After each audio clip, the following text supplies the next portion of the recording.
কয়েক মাস ধরেই দেশ জুড়ে গ্যাস ও বিদ্যুতের সমস্যা। শহরের তুলনায় গ্রামের লোডশেডিং আরও বেশি। দিন দিন অতিষ্ঠ হয়ে পড়েছেন সাধারণ মানুষ। এজন্য চাপ বাড়ছে সরকারের উপর। দেশে চলমান বিদ্যুৎ ও গ্যাসের সমস্যার সমাধানে সর্বনিম্ন 2 বছর সময় লাগবে বলে জানিয়েছেন অর্থমন্ত্রী আমির খসরু মাহমুদ চৌধুরী।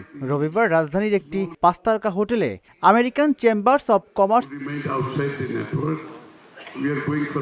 ইন বাংলাদেশ আয়োজিত এক অনুষ্ঠানে প্রধান অতিথির বক্তব্যে মন্ত্রী একথা বলেন।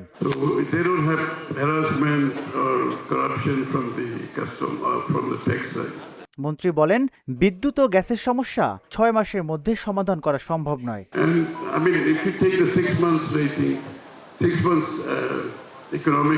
বিদ্যুৎ ও গ্যাস ছাড়া দেশের অর্থনীতি আসলেই সামনে এগিয়ে নেওয়া সম্ভব নয় বলেও মনে করেন মন্ত্রী।